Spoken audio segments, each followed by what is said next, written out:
प्यारे बच्चों, class 12th के लिए हिंदी कोर का महत्वपूर्ण परीक्षा उपयोगी प्रश्न आप लोगों को इस वीडियो के माध्यम से बताऊंगा। चैनल पर पहली बार है तो जरूर सब्सक्राइब कर ले और ज़रूरतमंदों को यह वीडियो जरूर शेयर करें। तो चलिए हम लोग आज कुछ नया सीखते हैं।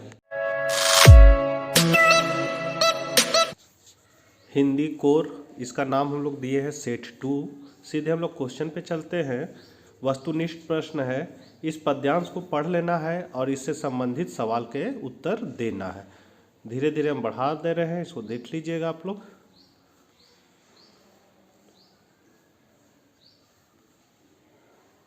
सारे इम्पोर्टेंट है, परीक्षा उपयोगी है, जरूर इसको पढ़िएगा। अब पहला क्वेश्चन, निरंतर चलने की प्रेरणा कवि किस उद्देश्य से दे रहा है? तो इसका आंसर हो जाएगा समाज के हित के लिए। दूसरा है, कविता में बाधाओं के लिए कई प्रतीक आए हैं, निम्न में कौन सा विकल्प बाधाओं के लिए नहीं आया है? तो इसका हो जाएगा निर्झर। जीवन की जर्जर चादर को पंक्ति में निहित अलंकार है रूपक। फिर निम्नलिखित गद्यांश को पढ़ना है और 4 से 8 तक के प्रश्नों के उत्तर को देना है। तो इसको आप लोग देख लीजिएगा। भारतीय किसान का उल्लेखनीय गुण है, क्या है?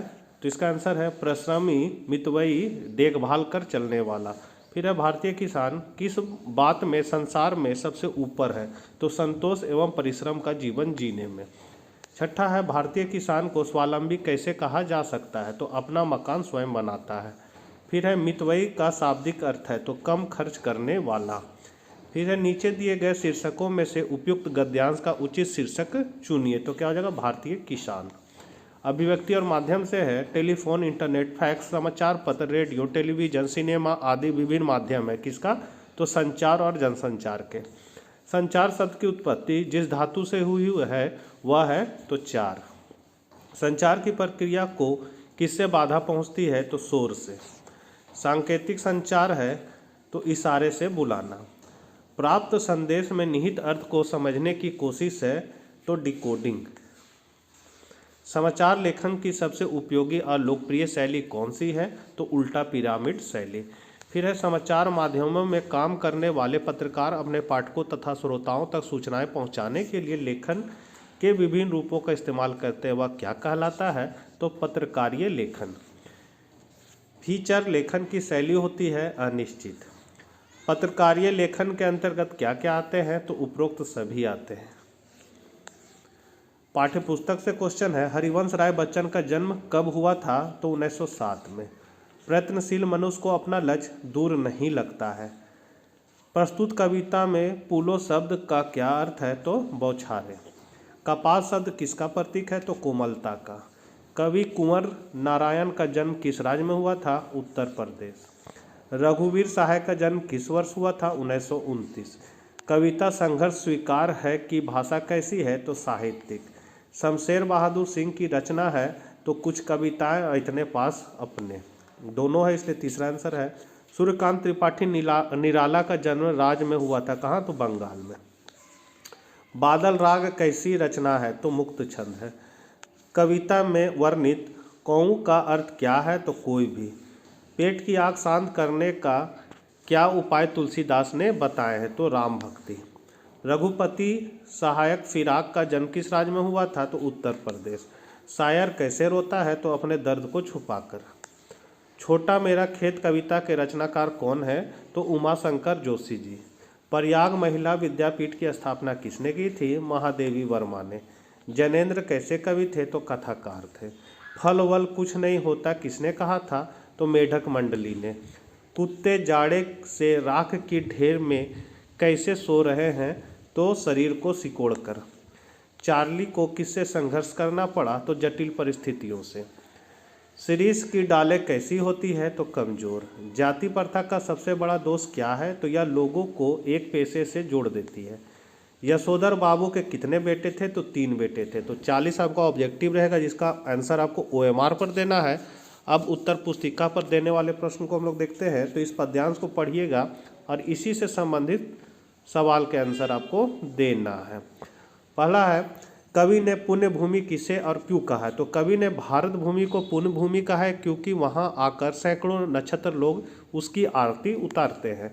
ख है, हिमाचल प्रदेश की क्या विशेषताएं बताई गई है? तो हिमाचल प्रदेश में पेड़ पौधे एवं लताओं पर नए अंकुर फूटते, फूल फल आते हैं और वहाँ पर कई छोटी बड़ी नदियाँ बहती हैं। अनेक वेशभूषा के लोग देवगनों के समान निवास करते हैं। फिर है दुख जो ना हो तो फिर सुख में है सत्व क्या? इस कथन का तात्पर्य स्पष्ट कीजिए। तो सांसारिक जीवन में दुखों का सामना करने पर जब सुख मिलते हैं तो उनका महत्व ज्ञात हो जाता है। सुख का सार दुखों से उबरने पर ही महसूस होता है। अगला है गद्यांश को पढ़ना और इसी से संबंधित क्वेश्चन का आंसर देना है। तो गांधी जी के अनुसार प्रत्येक बच्चे को किस प्रकार की शिक्षा दी जानी चाहिए? तो गांधी जी के अनुसार प्रत्येक बच्चे को अपनी मातृभाषा की निःशुल्क एवं अनिवार्य शिक्षा मिलनी चाहिए, जिससे उनके शरीर, मस्तिष्क और आत्मा का विकास हो सके। अगला है गांधी जी के दिखाए मार्ग को अपनाकर व्यक्ति क्या प्राप्त कर सकता है? तो गांधी जी के दिखाए मार्ग को अपनाकर प्रत्येक व्यक्ति और संपूर्ण राष्ट्र वास्तविक स्वतंत्रता, सामाजिक सद्भाव एवं सामुदायिक विकास को प्राप्त कर सकता है। फिर है बुनियादी शिक्षा क्या है? तो बुनियादी शिक्षा उस शिक्षा को कहते हैं, मतलब उस शिक्षा को, यहाँ उच्च लिखा गया, उस शिक्षा को कहते हैं जिसमें किसी भी बालक को अपने जीवन यापन करने के लिए जितनी न्यूनतम शिक्षा की आवश्यकता हो वह उसे दे दी जाए। फिर है अभिव्यक्ति और माध्यम से बढ़ती आबादी, देश की बर्बादी अथवा स्वच्छता अभियान पर निबंध लिखना है। तो हम धीरे धीरे बढ़ा दे रहे हैं, थोड़ा ये निबंध है तो लंबा चौड़ा है, इसीलिए आप इसको देख लीजिएगा। बढ़ती आबादी, यहाँ ब होगा, व लिखा गया आबादी। फिर है स्वच्छता अभियान, तो स्वच्छता अभियान को भी देख लीजिएगा, इसको लिख लीजिएगा आप लोग कॉपी में और याद कर लीजिएगा, ये सारे इंपॉर्टेंट क्वेश्चन है। फिर है अपने क्षेत्र में पेड़ पौधे के अनियंत्रित कटाव को रोकने के लिए अपने जिलाधिकारी को एक प्रार्थना पत्र लिखे। तो आंसर लिखना है सेवा में कॉमा देना है, फिर यहाँ से लिखना है जिलाधिकारी महोदय, रांची महोदय, सविनय निवेदन है कि हम रांची के बदरपुर क्षेत्र के निवासी, हमारे इस क्षेत्र में कुछ महीनों से पेड़ पौधों की बेरोक टोक कटाई हो रही है। इस अंधाधुंध वन कटाव से हम लोगों का यह क्षेत्र पेड़ पौधे से लगभग रहित सा हो गया है। चारों ओर एक वीरान दृश्य उपस्थित हो गया है। इससे इस क्षेत्र के पर्यावरण पर बहुत गंभीर प्रभाव पड़ने लगा है। हवा जो पेड़ पौधों से सुलभ होती थी लगभग दुर्लभ हो रही है। फलतः वायु प्रदूषण तीव्र गति से बढ़ने लगा है। इससे विभिन्न प्रकार की स्वास्थ्य से संबंधित खतरनाक बीमारियों के फैलने की आशंका बढ़ती जा रही है। अतः अगर निकट भविष्य में इस प्रकार से बेरोक टोक पेड़ पौधों के कटाव को न रोका गया तो लोगों का जीना दुर्लभ हो जाएगा। आशा है कि आप इस दिशा में उचित कदम उठाकर हमें कृतज्ञ करेंगे। इसके लिए हम आपके सदैव आभारी रहेंगे। सर धन्यवाद भाव दिए, बदरपुर क्षेत्र के निवासी है, तारीख दे देना है। फिर है खेती योग्य जमीन खराब होती जा रही है, इस संदर्भ में रिपोर्ट तैयार करें। तो यहाँ लिखना है सरकार कब लेगी, कब हो गए, हाँ, सरकार कब लेगी माटी की सूद, पंकज कुमार पांडे, रांची, मतलब यहाँ अपना नाम लिख देना है और डेट डालना है। फिर लिखना है खेती योग्य जमीन के लगातार घटते रकबे से खाद्य सुरक्षा को लेकर नई चुनौतियां सामने आ रही है। साथ ही केंद्र की तमाम योजनाओं की सुस्त रफ्तार और लापरवाही के कारण बंजर भूमि विकसित करके उसे खेती योग्य बनाने की मुहिम परवाना नहीं चढ़ पा रही है। ग्रामीण विकास मंत्रालय की संसदीय स्थायी समिति की रिपोर्ट में साफ कहा गया है कि अगर देश में खाद्य सुरक्षा का लक्ष्य हासिल करना है तो सूखाग्रस्त और खराब भूमि को विकसित करने का काम तेजी से करना होगा। समिति ने बीते 20 वर्षों में बड़ी बड़ी योजनाओं के नाम पर हजारों करोड़ रुपए खर्च करने के बावजूद देश में करीब 5.53 करोड़ हेक्टेयर भूमि बंजर बनने रहने पर नाखुशी का इजहार किया है। योजनाओं की बदहाली को बयान करते हुए रिपोर्ट में बताया गया है कि एकीकृत बंजर भूमि विकास कार्यक्रम, सूखा संभावित क्षेत्र कार्यक्रम, मरुस्थलीय विकास कार्यक्रम व अन्य योजनाओं के लिए केंद्र ने 2013 से 18 के लिए 17,205 करोड़ रुपए का इंतजाम किया है। इस क्रम में 30 अक्टूबर 2009 तक कुल आवंटित राशि का 30% ही खर्च हो पाया है। पैसा कहां जा रहा है? समिति ने इस बात पर भी आपत्ति जताई कि देश में भूमि स्रोत के लिए 7वीं योजना से अब तक करीब 12,000 करोड़ रुपए खर्च होने के बावजूद इसका आकलन नहीं किया गया है कि इस राशि से कृषि और रोजगार में कितना रिटर्न मिलेगा। हालांकि समिति को तमाम रिपोर्टों के हवाले से बताया गया है कि वाटर शेड प्रोग्राम जैसी योजनाओं के अध्ययन के मुताबिक ग्रामीण आय में 58% और किसी क्षेत्र में 35% आय बढ़ी है। अगला है जनसंचार के माध्यमों से प्रिंट, रेडियो और टेलीविजन मतलब टीवी की क्या क्या प्रमुख विशेषताएं और सीमाएं हैं, यह भी स्पष्ट कीजिए कि इन माध्यमों के समाचार लेखन में किन किन विशिष्ट बातों का ध्यान रखा जाना अपेक्षित है। तो संचार में प्रिंट मतलब समाचार पत्रों दूरदर्शन और रेडियो तीनों की महत्वपूर्ण भूमिका। इन सभी माध्यमों में समाचारों का मुख्य आधार सूचना को माना जाता है। सामान्यतः किसी भी नई घटना में आए नए मोड़ को समाचार माना जाता है। इसे पत्रकारिता की भाषा में स्टोरी या आइटम भी कहा जाता है। समाचार पत्र में जन संचार का एक लिखित और पठित माध्यम है, जिसकी तुलना में रेडियो और दूरदर्शन की कहीं अधिक व्यापक और दूरगामी भूमिका और उपयोगिता है। रेडियो और दूरदर्शन के लाभ अशिक्षित व्यक्ति भी उठा सकते हैं तथा दूरदर्शन दृश्य सामग्री पर आधारित होने के कारण उन लोगों तक भी अपनी पहुंच रखता है जो उस भाषा विशेष को नहीं समझते। तो इन माध्यमों में समाचार लेखन का कार्य करते समय ध्यान रखना चाहिए क्या है, तो वे नवीनतम हो, वे उत्तेजक और सनसनी फैलाने वाली हो, वे सच्चाई लिए हुए हो, उनके शीर्षक संतुलित हो, उसमें गागर से सागर भरा हो, उन्हें पाठक या श्रोता अच्छी तरह से और सहज ही समझ सके, इसलिए उनकी भाषा सरल सहज हो। सीमाएं क्या है, तो प्रिंट मतलब मुद्रण माध्यम की यह सीमा है कि यह केवल पढ़े लिखे लोगों तक सीमित है। फिर निरक्षरों के लिए इसकी कोई उपयोगिता नहीं है। यह माध्यम तुरंत घटी घटनाओं के बारे में नहीं बता पाता। यह एक निश्चित काल अवधि में प्रकाशित होता है। रेडियो तो इसमें अखबार की तरह पीछे लौटकर सुनने की सुविधा नहीं होती है। इसमें आवाज़ ही सब कुछ है, तस्वीरें नहीं होती है। अब पाठ्य पुस्तक से क्वेश्चन है, एक काव्य सौंदर्य इस पर लिखना है, इसको आप लोग देख लीजिए। सीधे हम लोग इसका आंसर पे चलते हैं। प्रस्तुत काव्यांश कवि सूर्यकांत त्रिपाठी निराला द्वारा लिखित काव्य संग्रह अनामिका के 6ठे भाग बादल राग से लिया गया है। कवि निराला बादल को विश्व में परिवर्तन लाने की शक्ति से संपन्न और क्रांति का प्रतीक मानकर उसे संबोधित कर कहते हैं कि हे बादल, जब तू बार बार भीषण गर्जन करते हुए घनघोर रूप से धरती पर वर्षा करता है तो तेरी बिजली की भयंकर कड़क को सनक कर भय त्रस्त संसारिक लोग अर्थात पूंजीपति, यहाँ पूंजीपति होगा, पूंजीपति वर्ग के लोग अपना हृदय थाम लेते हैं, वे घबरा उठते हैं। संकेत यह है कि सामाजिक क्रांति के उद्घोष को सुनकर पूंजीपतियों के हृदय भयभीत होने लगते हैं, उन्हें अपनी सत्ता होती है। निराला कहते कि हे वीर बादल, तू अपनी बिजली रूपी वज्रपात से सैकड़ों लताओं और वृक्षों को सशरीर तोड़ता फोड़ता हुआ धरती पर सुला देता है, जो अपनी ऊंचाई पर गर्व कर रहे थे और असीम आकाश को छूने की कोशिश कर रहे थे। इसी में एक और है, इसी का है अगला। प्रस्तुत काव्यांश कवि शायर फिराक गोरखपुरी द्वारा रचित गजल से लिया गया है। कवि कहता है कि मैं और मेरी किस्मत दोनों एक समान है, दोनों निराश और असफलता के कारण रोते रहते हैं, दोनों को एक ही काम मिलता है, मेरी किस्मत मेरी हालत देखकर रोती है तो मैं अपनी बुरी किस्मत को देखकर रोता हूँ। आशा यह है कि हम दोनों अपनी बुरी हालत और परिस्थितियों का दोष एक दूसरे पर डालकर कोसते रहते। कवि कहता है कि जो लोग मुझे बदनाम करते हैं या मेरी निंदा करते हैं, काश वे समझ पाते कि वे मेरी नहीं अपनी कमियों के पर्दे खोल रहे हैं, अपनी ही निंदा कर रहे हैं, अर्थात दूसरों की बुराई करना स्वयं के चरित्र को प्रस्तुत करना है। अगला है, यदि शारीरिक रूप से चुनौती का सामना कर रहे व्यक्ति और दर्शक दोनों एक साथ रोने लगेंगे तो उससे प्रश्नकर्ता का कौन सा उद्देश्य पूरा होगा। यदि शारीरिक रूप से चुनौती का सामना कर रहे व्यक्ति अर्थात अपंग और दर्शक दोनों एक साथ रोने लगे तो प्रश्नकर्ता मतलब संचालक को लगेगा कि उसका कार्यक्रम काफ़ी प्रभावपूर्ण और संवेदना युक्त बन गया है। प्रश्नकर्ता जिस लोकप्रियता के उद्देश्य की पूर्ति के लिए कार्यक्रम प्रस्तुत करना चाहता था, यद्यपि वह अपंग व्यक्ति से लगातार पूछे गए बेतुके प्रश्नों से असंवेदित और वह अलोकप्रिय ही रहा, फिर भी यदि वह दर्शकों में संवेदना जगा पाता, करुणा का संचार करता और सहानुभूति जगा पाने में सफल रहता और यही सफलता उसके कार्यक्रम को लोकप्रिय बनाने में काम आती है।